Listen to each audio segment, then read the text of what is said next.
기본적으로 집값의 변동은 수요와 공급의 변화에 의해 나타난다고 말씀을 드렸습니다. 그 밖에 집값에 영향을 미치는 요인으로는 어떤 것이 있을까요?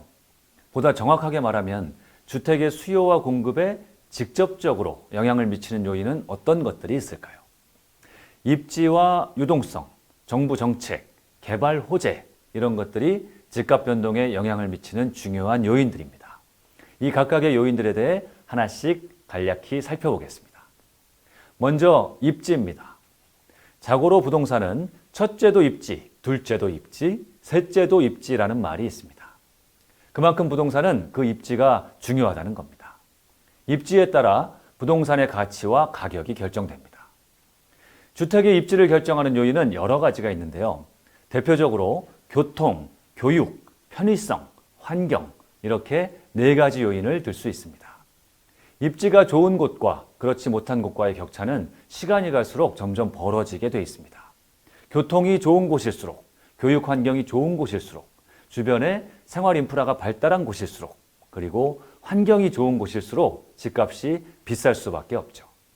따라서 내 집 마련을 하든 투자를 하든 여력이 되는 범위 내에서 최대한 입지 좋은 곳의 물건을 찾으려고 노력을 해야 합니다. 다음은 유동성입니다. 유동성은 부동산 시장을 움직이는 연료라고 할 수 있죠. 시중에 돈이 많이 풀려 있을수록 그 돈이 부동산 시장으로 많이 흘러 들어오면 들어올수록 부동산 시장은 상승할 수밖에 없습니다. 예를 들어 경기를 부양시키기 위해 정부가 금리를 내리고 시중에 유동성을 공급하면 부동산 시장은 활력을 띠게 됩니다. 정책적으로 전세자금 대출을 장려하면 사람들이 대출을 많이 받게 되고요. 그 돈이 시장으로 흘러 들어오면서 역시 집값이 오를 확률이 높아집니다.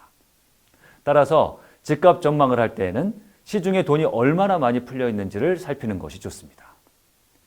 정부 정책은 부동산 수요와 공급에 지대한 영향을 미치는 핵심 요소입니다.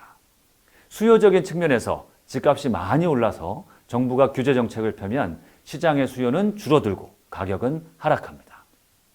반대로 부동산 경기가 너무 침체되면 정부에서 세금 감면 등 부동산 활성화 정책을 펴게 되고 이러면 집값이 상승할 확률이 높습니다.